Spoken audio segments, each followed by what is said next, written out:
Coming up on iOS today, Rosemary and I were so happy with the responses we got for the first back to school episode that we've decided to continue forward, this time talking about books and learning.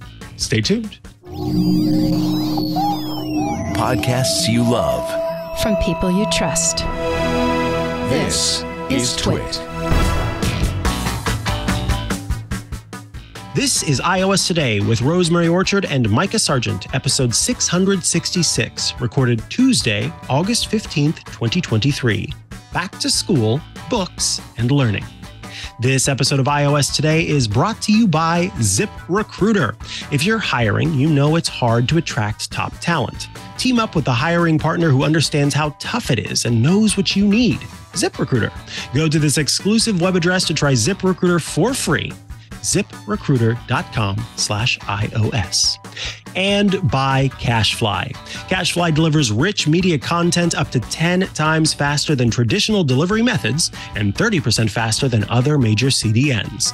Meet customer expectations 100% of the time and learn how you can get your first month free at CashFly.com. Welcome back to iOS Today, the show where we talk all things iOS, iPad OS, Watch OS, TV OS, HomePod OS.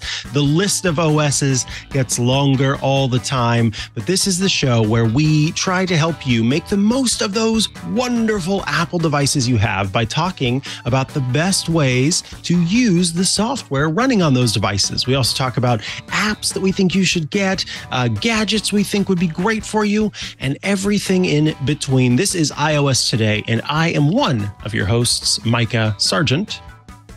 And I am Rosemary Orchard. And Mikah, I love a good book. You could say I'm a bookworm. So, maybe time to get back down to earth.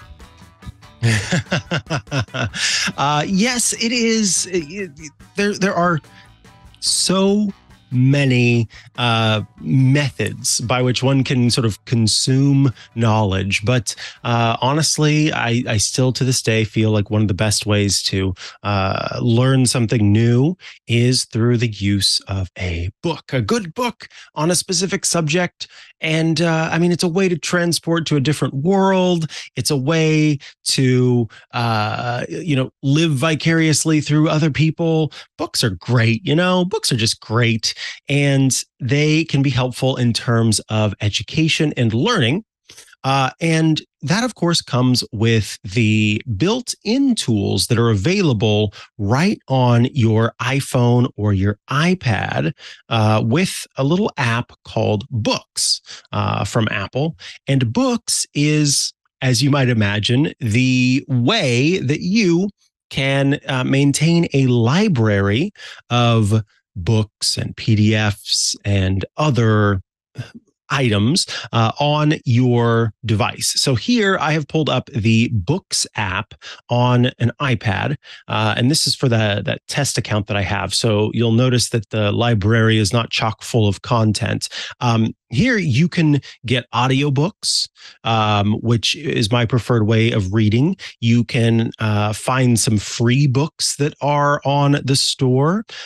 So let's see, some new books include, some of these look like they might be romance novels. Let's just see what else is here. You can I like that they've got the first in a series books so that you kind of, is this one for me? Is this not for me? And then you can get it and decide if it is something that you want. And so I'm trying to find something that's not a romance novel. Well, I can make a recommendation for you, Mikah, of something that you can search for in the bookstore. If you search for AppleScript 123 by Sel Segoyan, that's there in the Apple Books store, available to purchase and download. It's a great book if you want to learn some AppleScript. Beautiful. So here's AppleScript 123. And yes, as Rosemary's pointed out, it's available to purchase for $28.99. You can add it to your want to read list, and you can also get a sample of the book so that it is a way to kind of decide if this is something that you would be into. It says choose a theme, a page turn animation, and more to make each book perfect for you. So here I'm kind of swiping through the book and finding what is available in the sample here, which of course includes a foreword and a little bit of information. There we go. Instant Apple script. You get some information about it, and it has this lovely page turn animation, which you can decide if that's for you. Here you can go into themes and settings. You can choose the quiet theme, the paper theme, the calm theme, the bold theme, the focus theme. You can change between night mode or dark mode rather, and light mode. You can decide whether you want to do a slide for your page turn animation, the curl, which makes it feel more like a book, or just have no page turn animation. And then you can choose if you want to have a 2-page view in landscape mode, or if you want to have a 1-page view, change the size of the text, and then I can pop back into the book and start reading it here. And this, I see. And this is now scrolling. So it essentially makes it one entire scrollable page versus that flip view, which is what I had before. So there we go, back to that nice flip view. Now let me go back to the main page here, the home screen kind of the app, because on the side you can see the audiobook store where you can purchase and listen to audiobooks right here in the app. The bookstore, of course, contains those books. And then you have your library of contents. Now, what's great about this is where you can see, for example, the samples that you've downloaded, but it's also a place where you can store PDFs. So if you, for example, go to Apple's support pages and get the downloadable PDF for some of its products, there are still products that have product manuals that are PDFs that you can download. You can get those there. Audiobooks are here. Your books are here. Books that you've finished, books that you want to read if you've marked that. And then, of course, I've got that sample there. But yes, let's actually go to the Apple Store and type in the word manual and see, there we go, the iPhone user guide. So we can look at Apple and see what is available here. And we've got different iPhone user guides, iOS 14.7, iOS 10.3, the Swift programming language, the iPad user guide of different years, the user guide for the MacBook Pro. Let's try to find a here's a good option, the Pages user guide. So I will get this, which will then download it, and I'll touch ID to get the book. And of course, this is available for free. And then it's going to download, and that should be stored in my books because I'm not just downloading a PDF. So now I can tap into this Pages user guide and learn all about Pages right here. It's got screenshots of how Pages looks, being able to choose a template, choosing styling options, making different changes to the layout of the page, adding galleries and setting up templates. Basically everything you could need to know to use Pages on iPad. And then, of course, down at the bottom here, you can see a percentage showing that I have gone through 6% of this book. I have the option to remove it. I can add it to a special collection if I want, mark it as finished, rate and review it. And then also in the suggestions section, I can say, hey, this is something that I like, so please suggest more like this. So I can start to kind of learn what you're into and use that to inform what you might want to buy. So that is Apple Books, although I'm curious, Rosemary, if there's anything else you wanted to say about Apple Books. Nothing in particular, other than that it's often the default place where PDFs open, which can be a little frustrating for some folks. And so, unfortunately, if you're dealing with that issue, the only way to fix that is to train your device by tapping and holding on a PDF and saying, open this in another app. I'm picking whatever app that is. But you should remember that on the Books store, there are, just like Mikah got the Pages user guide there are a lot of user guides for Apple software and hardware. So every year they release a new new iPhone user guide and a new iOS user guide and iPad OS user guide. And if you've got friends and family members who really like to go through and read all of the details about these things, then that could be a great place to point them, because that is a free resource provided by Apple. And it's the same as the one on their website. They just produce it into a nice little book for you so that you can read it either with that lovely page turn animation or just maybe with scrolling, whatever works best for you and your brain. Beautiful. The next mention on the list is, as I mentioned, kind of my favorite way to read books, which is Audible. And, before we get into it, and I should mention that Audible has long been a sponsor on the TWiT network. So we've had them as a sponsor in the past. But this is always a time where some folks will sort of ask about audiobooks as a form of reading. And this is where I always like to kind of explain something. For the vast majority of readers, the way that we read books or we read anything is, and you'll notice this in and of yourself, as you look at something and you read it, you are essentially hearing kind of a little voice in your head, right? That is reading the words. So you look at for example, I've got a book in front of me and it says, author of the #1 New York Times bestseller, How to Do the Work.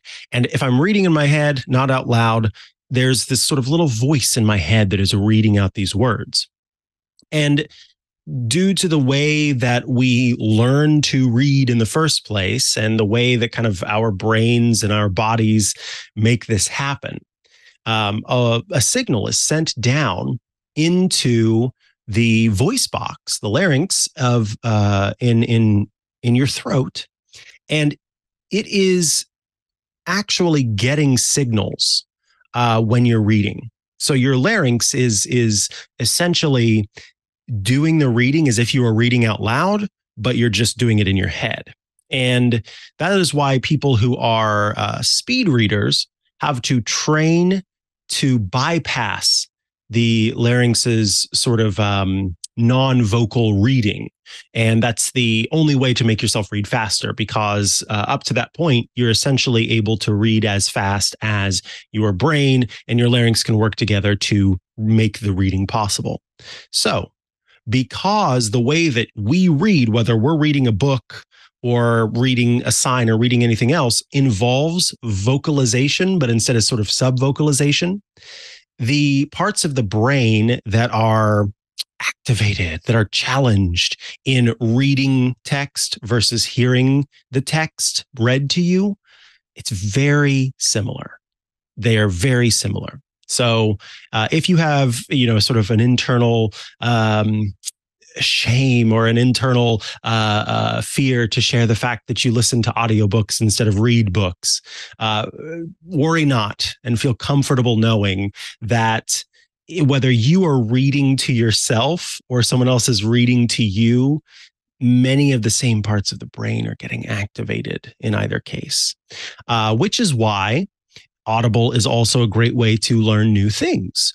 There are lots of titles on Audible that are nonfiction titles that, in fact, the book that I have on my Kindle here, How to Meet Yourself, is also a book that is available, or is a title that is available on Audible to listen to. And I go back and forth between the two. Sometimes I will be reading the book on the Kindle. Sometimes I'll be listening to the audiobook on Audible. And it's a great way to kind of, depending on what you're doing and where your focus is, be able to continue to consume new information, even if your hands and your eyes aren't free. So I very much appreciate the vast, massive library of content that Audible has, and I definitely make use of it. Rosemary, anything you'd like to say about Audible? Well, something I would like to say is that with Audible, there's a feature that you get when you listen to audiobooks with it that you don't necessarily get with Apple Books, which is called Whisper Sync. So if you're somebody who sometimes you like to listen to books and sometimes you like to read books, and it kind of depends, maybe you don't like putting a book down until you're done with it. So you'll listen to the audiobook when you're driving or doing chores around the house or whatever it is. And then, sometimes you just want to like sit down and pick up like, an e-version, I would say physical version, but we're talking about a digital version here. Then Audible has Whisper Sync. So if you get the same book on Audible and you get it on the Kindle, then it can sync between the two. And that's just something that you don't really get in other places. So that is something worth considering with Audible books, because that's one of the reasons why I love it. If I have the ebook as well as the audiobook, then it goes between the two and I can just pick up one where I left off. And that's one of the reasons why I like having, I have both the Kindle and the Kobo app, Mikah, which we're going to have to get to in a moment. Indeed, yes. I really like that feature too, and sometimes I will follow along. I'll just have the book going, kind of with the Audible audio going at the same time, just because that's how my brain is best focusing at that moment. So I love the integrations that Audible has put together between the two. It's fantastic. All right, let's see here. I think we should take a quick break before we come back with even more to help with books and learning on iOS. But I want to tell you about ZipRecruiter, who are bringing you this episode of iOS Today. If you're hiring, then you probably already know that it's incredibly hard to attract top talent. And with the current labor market conditions, it's even harder than ever. And that's why you want a partner who gets it. That partner is ZipRecruiter. See, ZipRecruiter knows how tough it is right now, but they have figured out solutions for the problems you're facing. You can see for yourself right now. You can try them for free. That's FREE, free, at ziprecruiter.com/iOS. ZipRecruiter is ready to tackle your recruiting challenges. To reach more of the right people, ZipRecruiter posts your job to 100 plus job sites. So more than 100 job sites are going to see that post to let people know that you are looking to hire. And if you need to hire as soon as possible, well, ZipRecruiter's smart technology finds great matches for your job sooner. If you want first dibs on talent, well, I love this. ZipRecruiter lets you invite the most qualified people to apply to your job. I know I would be flattered if I got an invitation. Hey, we see your skills and we want you. Will you please apply? ZipRecruiter's pricing is also very straightforward. There are no surprise costs to worry about. So team up with a hiring partner who understands what you need. That is ZipRecruiter. 4 out of 5 employers who post on ZipRecruiter get a quality candidate within the first day. Just go to this exclusive web address to try ZipRecruiter for free. It's ziprecruiter.com/iOS. Again, that's ziprecruiter.com/iOS. ZipRecruiter, the smartest way to hire. Thank you so much, ZipRecruiter, for sponsoring this week's episode of iOS Today. All right, we are back from the break, and that means it's time to talk about our next apps to help you with your learning at school, this time by way of Amazon's Kindle. Yes, there are Kindle devices, right? You can buy a specific e-ink device that will let you store your audio, or rather your books, and in some cases your audiobooks, and view them on the e-ink display. But what's great about Kindle is it is kind of a universal service or platform where you can read your books. So regardless of whether you're using a Kindle device or you're using your iPhone or your iPad, the Kindle is there on that device. So if you have books that you've purchased and you want to be able to read them on your iPad or your iPhone, just get the Kindle app. It's going to look very familiar to you if you've used a Kindle before, and it has a lot of the same features that you may have come to expect in the actual Kindle itself. So if I tap on one of the pages, you can kind of see here, this is the book. As you'll notice down at the bottom, we were just talking about this earlier. Rosemary and I were talking about how it will sync between your Audible audiobooks and your book itself. So if I wanted to, I could tap to download the Audible audiobook and it would kind of read through and sync with this page. Now, up in the top right, I've got the options that we saw in the Apple Books app. So I can choose between different typefaces like Amazon Ember, Baskerville, Bookerly, and Open Dyslexic, which is a typeface that is designed for people with dyslexia to be able to better read the whatever text they're reading. You can change the brightness of the page. You can change layouts and themes. So, for example, if I wanted to do a green background or a black background with white text, or a kind of off-white background, I could do that. And then you can sort of change alignment and margins and columns and all sorts of stuff. Change the themes to different compact, standard, large. You'll notice that I've got a custom theme rocking right now. And there are even more settings. I love that you can hide the clock so that you don't get distracted by the clock. You can turn on or off a page turn animation. I love a good page turn animation, so I'm going to keep that on. And then now you'll see that we can kind of flip back and forth between pages. And what I love about it is, check that out. There on the left is the text from the page in front, but it's backward now, as if the light is shining through the page a little bit because it's kind of a thin page. I just think that's really clever. I just think that's so clever, as you can kind of flip back and forth between the pages. So the Kindle, the Kindle app, it's just one way to get to all of the books that you have in your Kindle library. Some would argue that it is part of what kind of keeps you locked in to Amazon's Kindle and Audible content because of the way that it's all set up and works so well.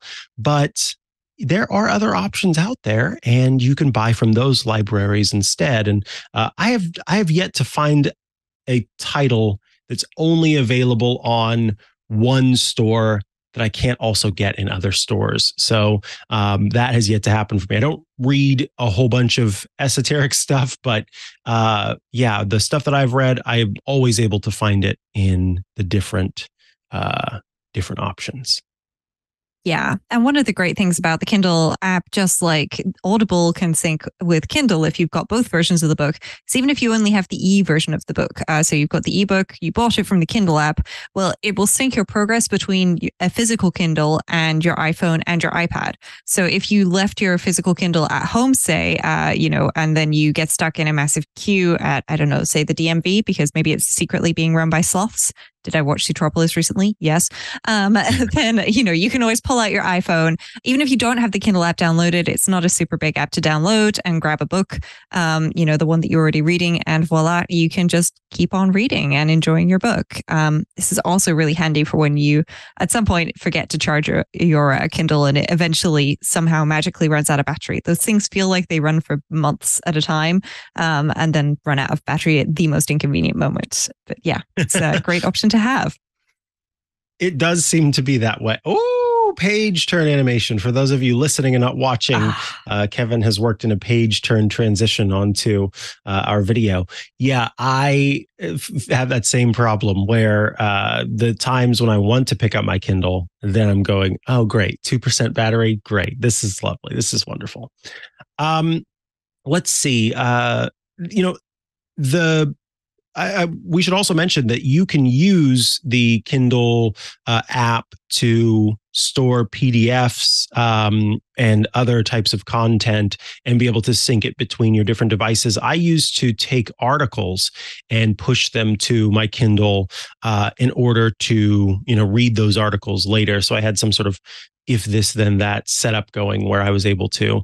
And depending on what service you're using, there may be some kind of subscriptions. I, for example, have what's called Kindle Unlimited. And so there are a bunch of titles that are available for me to just get and read as I want to, because I have a Kindle Unlimited subscription. There are also magazines and news that are in Kindle Unlimited. So USA Today, for example, or Rolling Stone magazine are all available. And so that is one way to kind of augment what you have with a little bit more to go along with it. So yeah, it's well worth checking out if that might be something for you. And I know as well that some folks can get audio or not audiobooks, but textbooks through a digital means as well. So you could end up saving money that way. All right. Anything else that you want to mention in terms of books and learning for back to school? Yeah, there are 2 apps that I'd like to give a mention to, including one with kind of a physical attachment that's optional. So first of all, Kobo. Now, folks may or may not have heard of Kobo, but if you've kind of thought about getting a Kindle, but you don't like the idea of really kind of having to buy stuff from Amazon and hack stuff to get it to go on as an if it comes from another source, then you may want to be looking at a Kobo instead, because the Kobo devices are much like the Kindle devices. They're lovely e-ink devices, but you can get books from lots of places, including from Kobo themselves. And Kobo also have a lovely iPhone and iPad app. And don't worry about my low battery. It is plugged in. So I'm not quite sure what's going on there, but I think it's just having a moment. But yeah, so I can see, just like on the Kindle, it's synced my progress of a book that I picked up to try out. And I can see various ebooks. I can also see and get audiobook samples. Just like the Kindle app, it's worth noting you can't buy ebooks or audiobooks in the Kobo app, because if they were to sell them, because it's a digital purchase, Apple would get 30% of the sale price. So you can only download things that you've already bought, and you'd have to go onto the website to actually buy them. But it's the same restriction for everybody. Either they give Apple a cut of the money, or you can't purchase it in the app. Audible sort of has an exception, because you purchase credits for Audible, and then you can use your credits in the app. So you're not paying money at the time of purchasing the book.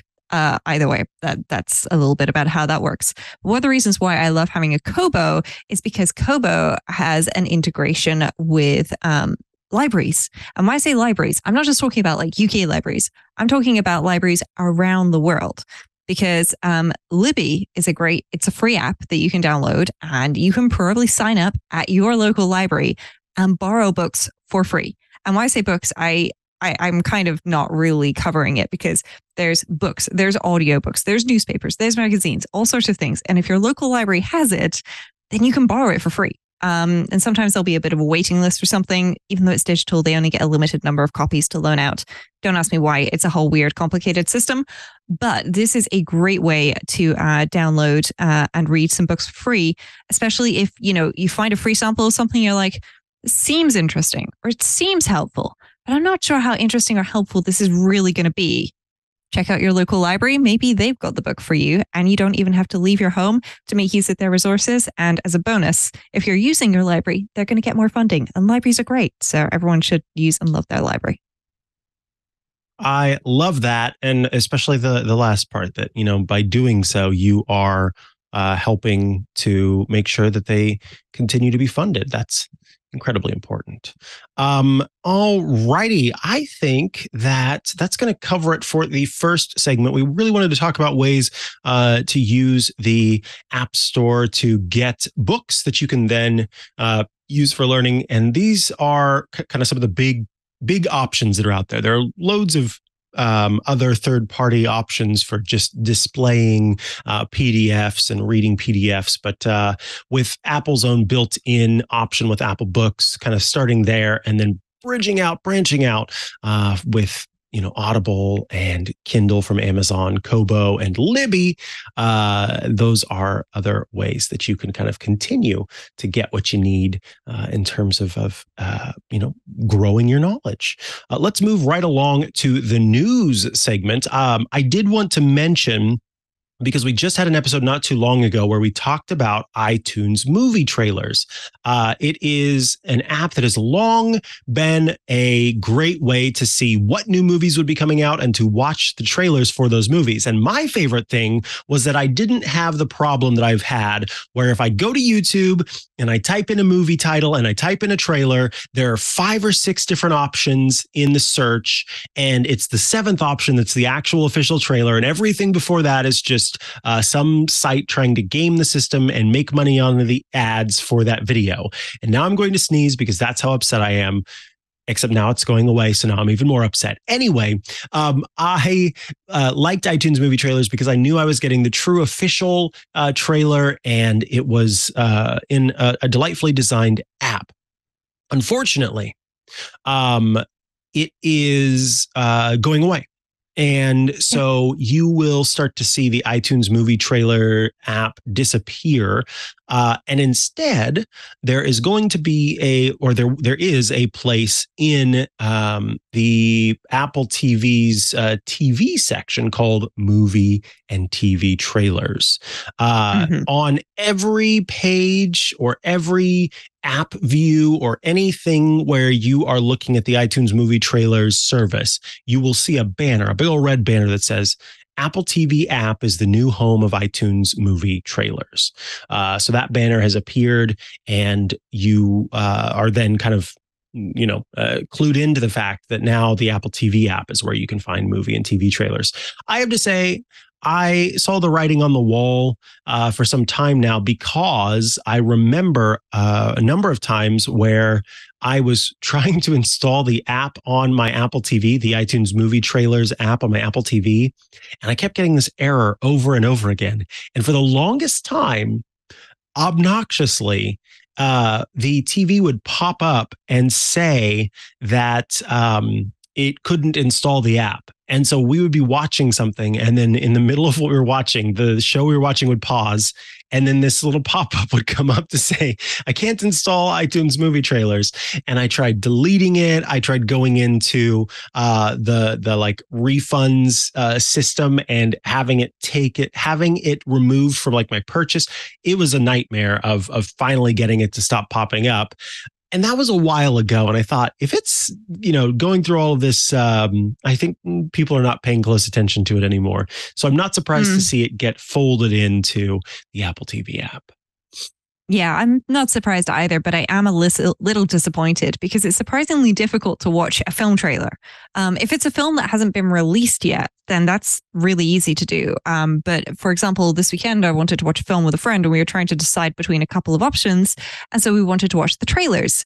And it turns out that like in the Disney Plus app and so on, if a movie is out, there's no way to watch the trailer. They'll give you like a 1-minute promo, which is like a clip from the film, but that's not a trailer. It's not the same.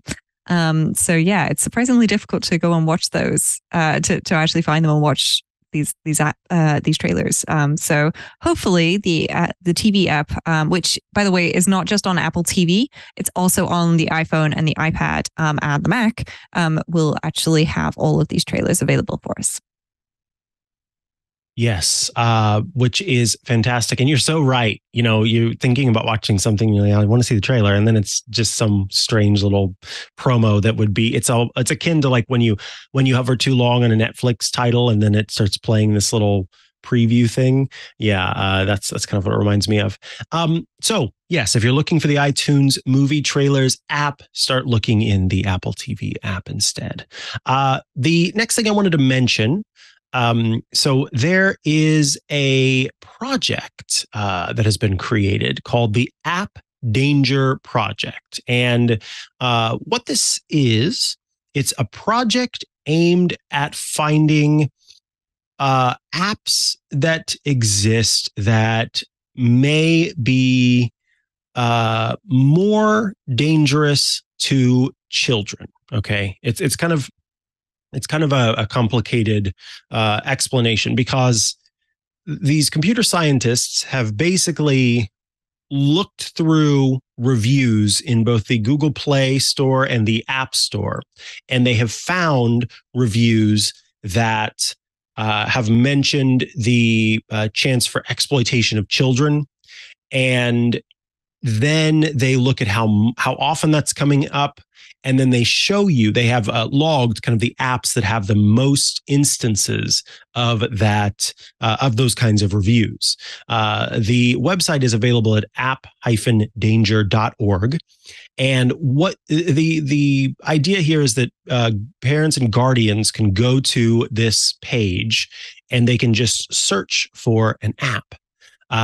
So they find some app on the App Store. So let's see, there's an app called Ad Chat, which is it's called Ad Chat Random Chat, and it'll even have links directly to the app. It'll show whether it's coming from the Google Play Store or it's coming from the App Store from Apple, and then it will also talk about reviews. It found 49 reviews, and a significant number of those reviews indicate that the app is unsafe for children. It also shows the selected reviews. For example, too many fake profiles and too many people selling things that I'm not going to mention. I don't like it. Another one that says trying to spam and scam for capital gain. And then there are reviews that I'm not going to read because they very explicitly talk about the things that you would be wanting to have your child avoid. So this is a kind of easy way to kind of look through and pay attention to the apps that your child might have installed on their device, and then see if that app, you can kind of go through and look at the different apps that are there and see if any of those apps are something that should not be perhaps on your child's phone. Now, let me see. I think I just saw one that no, that's not it. So there are quite a few apps in there. Sticker Maker Studio. And again, just because an app is on the store, or excuse me, on this site does not mean that it is dangerous. You need to actually click on the app and learn about it to see if it has issues. So, for example, Snapchat is one of the apps, and then it talks about 23 reviews that brought up concerns. So, yeah. And as with all of these things, if you're concerned about the apps that somebody is using on their device, then parental controls and making sure they can only install trusted apps is usually the best place to start, rather than let people install anything and then try and take it away later when it turns out that there's bad stuff in it, because that might be a bit too late.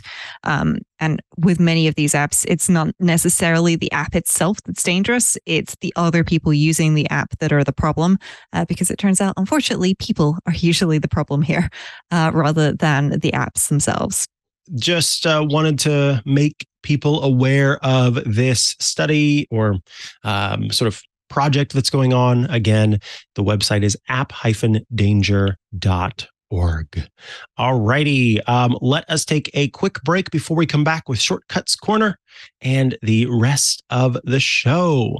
I want to take a moment to tell you about our second sponsor today, which is CacheFly. We're bringing you this episode of iOS Today. Since 1999, CacheFly has held a track record for high-performing, ultra-reliable content delivery. So they have more than 3,500 clients in more than 80 countries, and organizations consistently choose CacheFly for scalability, for reliability, and for unrivaled performance. CacheFly's new smart image optimization service is a remarkable solution for enhanced image processing. The service allows dynamic transformation and optimization of your images, ensuring faster loading times, improved user experiences, and reduced bandwidth consumption. Smart image optimization service enables configurable, predefined image transformations at specific path prefixes. That sounds a little complicated, right? But it is something anyone who's listening who's going, I'm looking for these optimizations to make sure that these sites are loading faster. They're hearing about that and they're going, oh my goodness, I need to have that. You can easily fetch images from designated pages and add watermarks, making customization a breeze. CacheFly developed intelligent logic that allows dynamic interpolation of collected information into transform commands. This means you can insert relevant data like file names, request IPs, or image metadata into the processed images themselves.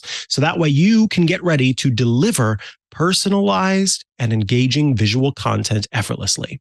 With CacheFly, you will get ultra low latency video streaming that will deliver video to more than 1 million concurrent users. You'll get lightning fast gaming, which will deliver downloads faster with zero lag, glitches, or outages. You'll get mobile content optimization that offers automatic and simple image optimization so your site loads faster on any device.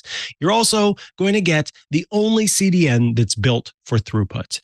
It delivers rich media content up to 10 times faster than traditional delivery methods and 30% faster than other major CDNs. Plus, flexible month-to-month billing for as long as you need it and discounts for fixed terms once you have settled in and you're happy with your plan. You can design your own contract when you switch to CacheFly. TWiT has been using CacheFly for more than a decade, and we wouldn't have it any other way. You can learn how you can get your first month free at cachefly.com. That's CACHEFLY.com. Thanks so much to CacheFly for sponsoring this week's episode of iOS Today. All righty, let us hear the music for Shortcuts Corner.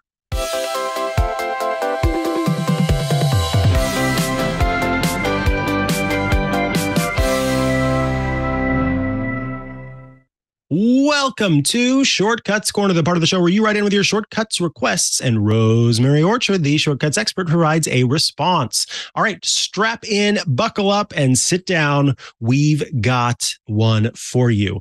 DC writes in, hello there, Rosemary and Mikah. First things first. Pet tax. Here are a few photos of Vincent Price, the dog, from when he was a little puppy. He is a boxer mix. So we'll have to see. Vincent Price, the puppy dog, says, yes, he's sticking his tongue out. Shame you can't share live photos in mail. Take a good look at him because he's sailing on a boat and watching a parade. So we'll wait for those. Yeah. Oh, hello, little Vincent. Yeah. So we got 3 pictures here, which is great because DC's got a bit of a longer question, but provided a lot of excellent, useful background, which is going to be really helpful to making sure we can actually write a good or create a good answer. Yes, so cute. So cute. Vincent the Boxer mix. All right, so here we go. I hope this request isn't too niche for others to find helpful. USPS work schedules are a bit weird and difficult to simply get working with my phone's default calendar app. There is an app that displays the schedules, but it doesn't have the means to export the calendar, nor can you make entries to it. This makes it tedious when trying to plan things out beyond a few weeks. The week goes from Saturday through Friday. That part is easy enough. I can set the default calendar app to start on Saturday. The tricky part is the days off rotate by 1 each week, and Sundays are not counted. Though there are carriers who deliver Sundays, we can ignore it since that's a whole other thing. So the schedule goes Monday through Friday 1 week, having the Saturday, the first day of the week, off. The following week is Saturday, then Tuesday through Friday, having Monday off. Then it's Saturday, Monday, and then Wednesday through Friday, having Tuesday off. Then it's Saturday, Monday, Tuesday, Thursday, Friday, having Wednesday off. And then it's Saturday, Monday, Tuesday, Wednesday, Friday with Thursday off. Saturday, Monday through Thursday, Friday off. Yes, this is how all USPS schedules look. It's got a pattern to it, so you'd think it shouldn't be too difficult to set up with a calendar app. But I'm just not seeing a simple way to accomplish this other than manually setting it up for 6 weeks and then copy and pasting it ad infinitum. Thank you, lovely people, very much. I look forward to hearing your feedback. So first of all, a little look into the USPS, the United States Postal Service. I did not realize that their schedules were so consistent. That's pretty cool to have a consistent schedule even if it means that it's kind of complicated in terms of the calendar. So yeah, is there anything, Rosemary, you can do to help? Yes. So I started by, I created a fabulous, really, really complicated shortcut, which was like, okay, so what week are we in right now? Which is like, do you start with your Saturday off, or are you starting with Tuesday off, and so on? And that went forward. It just kind of input like the next however many weeks you told it to input into your schedule. And I was like, this is great. And I was like, hang on a minute.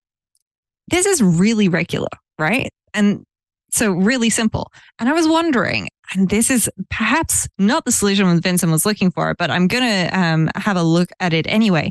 How about 6 calendar events? Just 6, repeating on a 6-week schedule. Because if you just put your days off into the calendar, is that going to do the trick? Like, do you need to know what times you're working on the other days? Is that something that's needed in your calendar? So I thought that, let's just start in the calendar with those ones. So if you create a new calendar event and we just call it day off, then what you can do is under the repeat section, change it to every week. That's one thing. But if you change it to custom and then you set frequency, and then you, instead of saying every 1 week, change it to every 6 weeks. And then you repeat this with your Monday day off, your Tuesday day off, and so on. You push it out by a week each time you create it. Then theoretically, from then on, it's just going to repeat forever. I've just found a bug in iOS 17 because my calendar is starting on a Sunday, and my calendar does not start on Sundays. My calendar starts on Mondays. But I was thinking that might be a good, simple solution, because I'm sure a lot of people have got regular patterns for things that they need to input into their calendars. And yeah, this is kind of messy when you have to deal with this kind of life. And, it's probably and hopefully a great job that you're really enjoying, but it does create a bit of a calendaring nightmare.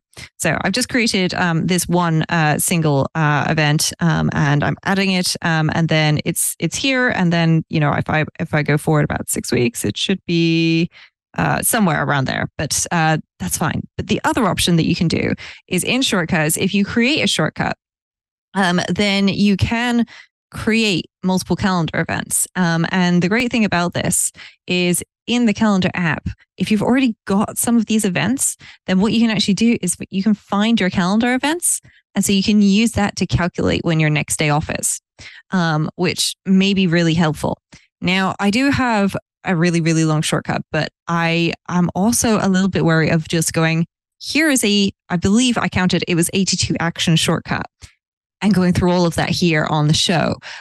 But what I will say is a really simple way to, create multiple calendar events on a repeating pattern is to start by actually not with the calendar, asking for input. So say, for example, you have things that repeat. Maybe there's, say, 14 weekly events, and you do this maybe once per semester if you're a student. Well, if we ask for input, and I'll just finish typing that so that I can find it. There we go. And we change that from a text to a date action. Okay, then it's going to give us a date. Okay, you can type in a prompt. Okay, so I'll put, when does this, I'll go with semester. Just because the example that I'll do here is for a semester. And then what I'm going to do, just to give people a very simple option, I am going to add a repeat. And I'm going to assume that you're going to have, I'll just put three weeks in here. And then I'll create a calendar event. And here we go, add new event. And I just need to drag this and put it inside the repeat. Now, one thing I forgot to do, which I'm going to mention here, is I need to set the date to a variable. And I need to use set variable for this for a very specific reason. I'm going to have to adjust this for each calendar event that I create. Okay, so I'm going to call it calendar date, so I know it. Okay, so I'm going to call this week, and then I'm going to insert my repeat index here just to show folks what we're doing. And then I will just pop calendar date in there, and we'll insert calendar date here as well, because it's going to be an all day event. And what we'll just do is make sure that shows all day event and turn off showing the compose sheet. That's really important if you're creating calendar events in shortcuts. You might want to make sure show compose sheet is turned off if you're creating a lot of events, because otherwise you're going to have to confirm every single one of them that it adds, and that gets old really quickly. And then because we're going to do this over multiple weeks, in DC's case, it would be over days. You'll need to adjust that date. This is why we set it to a variable, because we're going to change that to get the variable date or the calendar date, the one that we set as the variable. And we're going to I'll add 1 week to this just to make it easy for folks to understand. And then we're going to set a variable again, and we're going to overwrite it. And that means that, whatever value we had previously is now not going to be there. So next time it goes through the repeat loop, then we are going to have our new date. So I'll call that calendar date. So now in this case, I'm just going to add 3 one-day events for the start of, or for the week in a semester. And so I'll just run this, and it's going to call it week 1, week 2, week 3, week 4, and so on. So the only thing I'm going to have to do is input when does the semester start? And I'm going to say that the semester starts next week on Monday. So, it might be a term or something in some folks' vocabularies, but either way, it's gone for the 11th of September is the last one, 28th of August, 4th of September, and the 11th of September. So now if I go back into August and I look on the 21st, see, I've got week 1, week 2, and then if I check here, I've got week 3. And so that's how you can add a lot of calendar events. I have a feeling for DC, and therefore for Vincent, who I'm sure is looking forward to those days off for the extra long walks, a simple 6 calendar events, which repeat each on a 6-week cycle, will probably do the trick. But please do feel free to write back in and ask us for more help if you need to. And I will work on getting that 82 action shortcut that I created this morning slimmed down to something a little bit less insane that I can explain here and give to folks so that they can try it out themselves if they have a similar problem. Nice. Yes, it is. It's one of those, you can kind of explain it, and what DC explained, and once you get it, then it makes sense. But it is a complex thing when you start to think about all the moving parts that are involved with it. So I'm not surprised that, it's a little bit involved to make all of that work. All right. Now it is time for a word from our sponsors before we head to our app caps. Hey there, folks. Get ready for the Backbeat Media Podcast Network, your new go-to place for top-notch podcasting fun. You're an Apple fanboy or fangirl? We've got you covered with the Cultcast, delivering all the iNews you could ever want. More of a literature lover? Bookworm is going to rock your world. Got a thing for theater? Broadway radio is going to hit you right in the feels, while Mac Geek Gab and MacCast are here to feed all your tech cravings. Punk rock your vibe? You're going to vibe so hard with Jughead's Basement. And for all the dinosaur nerds out there, I Know Dino is basically your spirit animal. But hold up, all about that mental health, pop culture, and tech life, Christina Warren and Brett Terpstra are serving up your weekly dose. Love a good flying tale? Fig and Repeat are about to take your imagination to new heights. And hey, to all you small business gurus out there, Dave Hamilton and Shannon Jean are dropping knowledge bombs every week. Backbeat Media Podcast Network, folks. It's where your passions come alive and there's never a dull moment. Hit up backbeatmedia.com and get ready to binge. And now let's go to our app caps.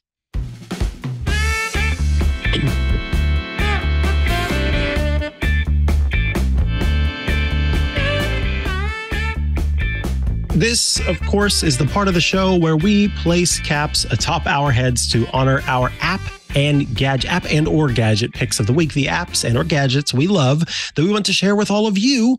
And of course, as we are capping the end of the show, we honor them with our caps or hats or head or face wear. And so without further ado, Rosemary, please tell us about the incredible cap atop your head and then tell us about your app or gadget pick of the week. Well, the cap atop my head, for folks who are watching, you might be thinking immediately Mario. And that's because this is a lovely red. It's a really soft, like padded felt hat with really big eyes. This is actually Cappy from Super Mario Odyssey. And it's just a really nice sort of like peak brimmed hat. The only thing I'll say is it's a tiny bit too tight. So the brim is kind of poking me in the forehead. But it's really cute and it's got really big eyes. And I love it. Cute. And it's really appropriate because today's app cap for me is an app called Amiibox.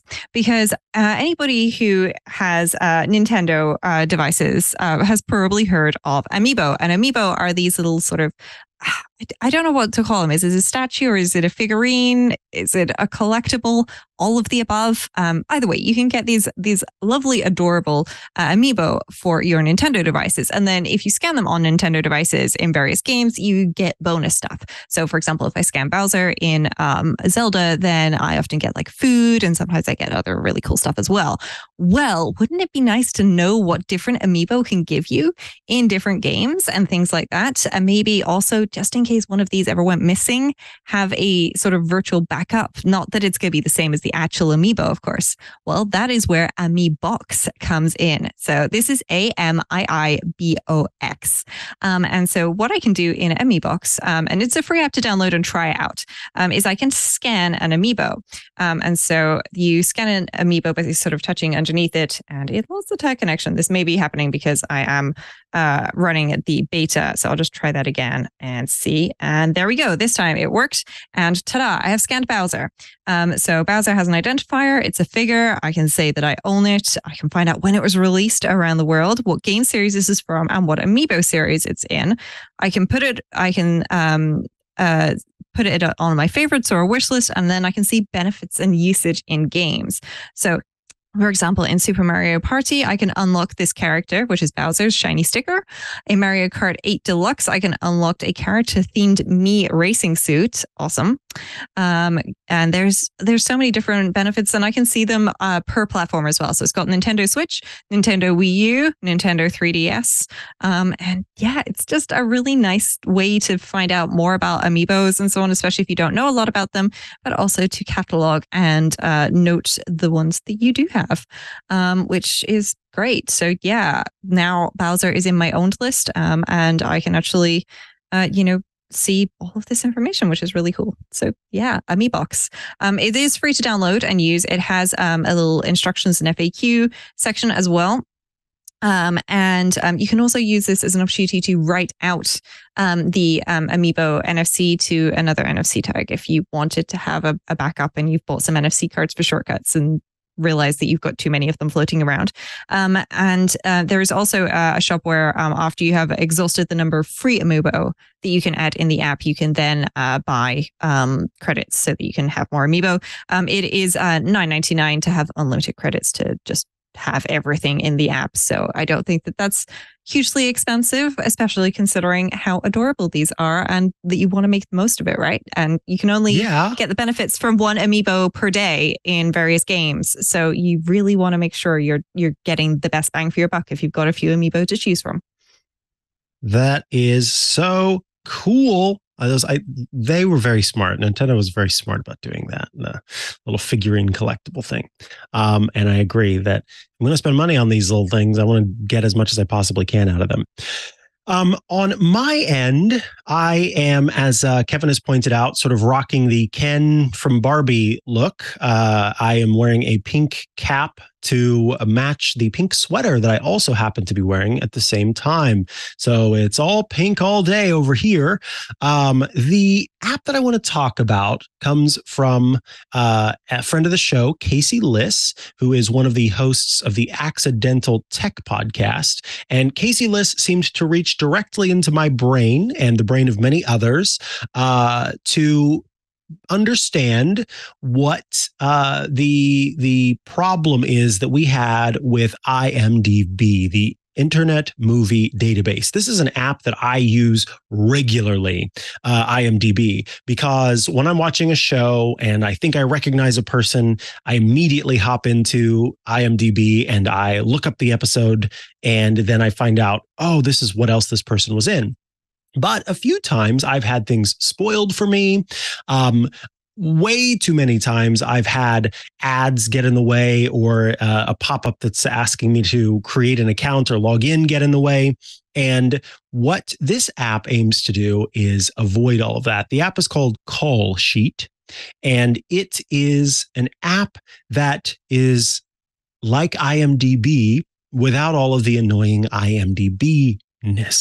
So let's, we were just talking about Barbie. So right here in the top, I've got the Barbie movie, and I can immediately scroll down and see the cast for the film. Margot Robbie, Ryan Gosling, America Ferrera, Michael Cera, Will Ferrell. I can see the crew for the film.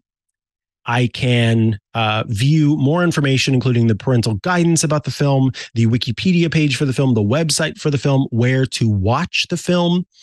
This is provided by Just Watch. Of course, it's not available yet for streaming, so it's not there.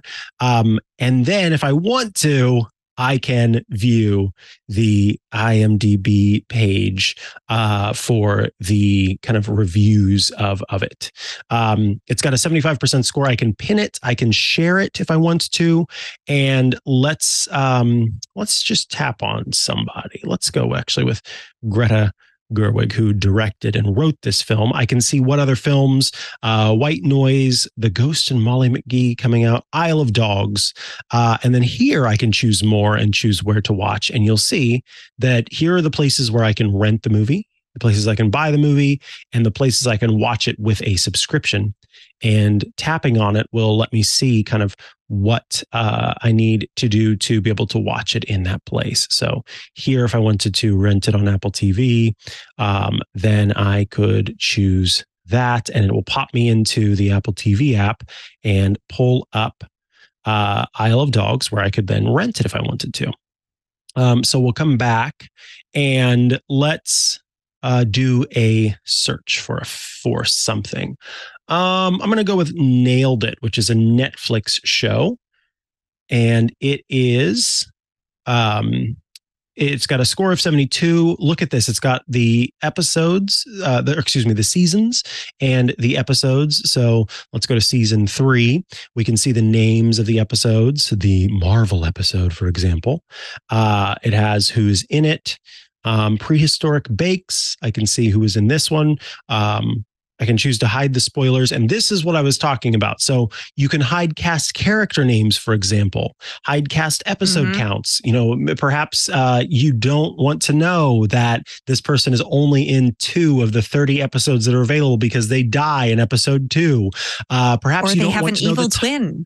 Or they have an evil twin. You don't want to know the title. Secret identity. You don't want to know the title of the episode because that could spoil something. Or maybe you just don't want to see the thumbnails. And this is kind of clever. Down at the bottom, it'll show you previews of how it will change the content based on what you choose to hide. So I have all of my spoiler settings turned off, but then I can go through any show and let's see. Let's go with Breaking Bad. Just because this has a lot of seasons, and here's the cast and crew. And once again, you know, you've got your specials, you've got all of your different seasons, and you've got your descriptions. And look, there's a grab of the thumbnail. And the guests on the show, the crew on the show, all of that information is available there. So basically, if you're looking for a way to avoid the annoyances of IMDb, then this is the app for you. You get 20 free searches. After you have eclipsed those 20 free searches, at that point, you will need to pay for the app. It is available for a subscription that's $1 a month or $9 a year. So very well priced, and will give you everything you could need, I think, and then some, while protecting your, risk of spoilage, but also protecting you from the annoyances of constant pop-ups to create an account or log in or do this or do that. So yes, I think that Callsheet is well worth it. And congratulations, Casey Liss, on the latest app launch from you. It's a great new app with, I love the app tile, the app thumbnail, the app icon. That's the word, icon. It's a great icon. All right, folks, with that, we have reached the end of this episode of iOS Today. All that's left is to remind you that if you want to reach out to us, one great way to do that is iOStoday@twit.tv. iOStoday@twit.tv is the email. You can also reach us on other means. You can tweet at us, Mastodon at us. You can, send us messages, but honestly, iOS Today at twit.tv is the best way to get in touch. Now, remember, you don't have to pay the pet tax. That is just an added bonus of making your pet a little more famous and making our day as we get to see these adorable pets that you choose to share with us. iOS Today records live every Tuesday at 12 p.m. Eastern, 9 a.m. Pacific. So you can tune in on Tuesdays to watch the show live at twit.tv/live, or you can head to twit.tv/IOS if you want to subscribe to the show. We think that's the best way to get the show, because when you do, it will come down to your podcast app of choice whenever it's ready, available, and buttoned up and pretty. You can subscribe to audio or subscribe to video. We try to make it so that the audio and video versions are equally digestible, meaning that if you can't watch, we want to make sure we do describe things that we're talking about on screen. But the video is a lot of fun. You get to see our reactions to things. You get to see the pets, all that kind of stuff. So again, that's at twit.tv/IOS. And now is the time where I mentioned the club. If you would like to get all of our shows ad-free, plus so much more, head to twit.tv/clubtwit and sign up. It starts at $7 a month, $84 a year.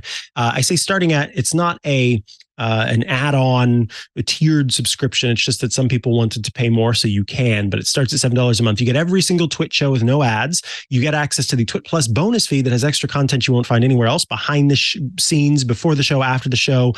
Special Club TWiT events get published there in that feed. So joining now, you're going to get a lot of content back. Yeah, the stuff that's been there for a long time is all there and available to you, plus access to the Discord server, a fun place to go to chat with your fellow Club TWiT members and also those of us here at TWiT, where they are currently posting GIFs of Mario and also the Fresh Prince of Bel-Air wearing a pink hat like I am.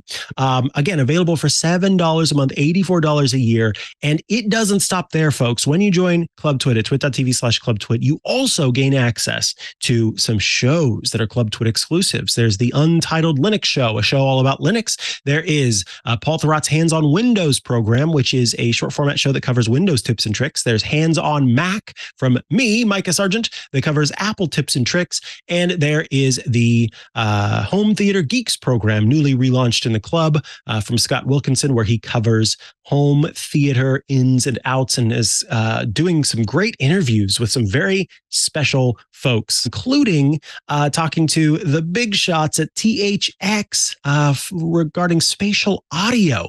So it's well worth checking out. You've got to check out Home Theater Geeks in the club. Plus, Jason Howell's show that is upcoming. It is a show focused on AI. You definitely are going to want to become a member of the club so you can be part of that show as well. Again, twit.tv/clubtwit. All right, Rosemary Orchard, if folks want to follow you online and check out all the great work you're doing, where should they go to do so? Well, the best place to go is rosemaryorchard.com, which has links to books, apps, podcasts, places that I am involved in around the internet. Other than that, you can also find me in the Club TWiT Discord. I'm often lurking in the iOS Today channel, so feel free to pop in, especially if you're enjoying that back catalogue of all of those episodes. And of course, you can also find me on various social media sites, including Mastodon at rosemary@snailedit.social. What about you, Mikah? If you're looking for me online, you can find me at Mikah Sargent on many a social media network, or you can head to chihuahua.coffee, CHIHUAHUA.coffee, where I've got links to the places I'm most active online. Please be sure to check that out. And consider, following me on one of those social media services if you have, comments, questions, concerns, etc. Folks, thank you so much for your time this week. I will not be here next week, as I will be at the podcast movement in Denver. However, Rosemary Orchard is going to be joined by the wonderful, inimitable Christopher Lawley, who will be here. And I am looking forward to seeing what show Rosemary and he create. But I will be back the week after. In any case, you can definitely tune in next week for another great episode of iOS Today. And we will say goodbye to you for now. Hey folks, I'm Ant Pruitt and I have a question for you. How do you think your hardworking team, with a Club TWiT corporate subscription plan, of course, show your appreciation and reward your tech team with a subscription to Club TWiT? keep everyone informed and entertained with podcasts covering the latest in tech. With the Club TWiT subscription, they get access to all of our podcasts ad-free. And they also get access to our members-only Discord, access to exclusive outtakes and behind-the-scenes footage and special content like the fireside chats that I enjoy hosting. Plus, they also get shows like Hands on Mac, Hands on Windows, and the Untitled Linux Show. So go to twit.tv/clubtwit and look for corporate plans for complete details.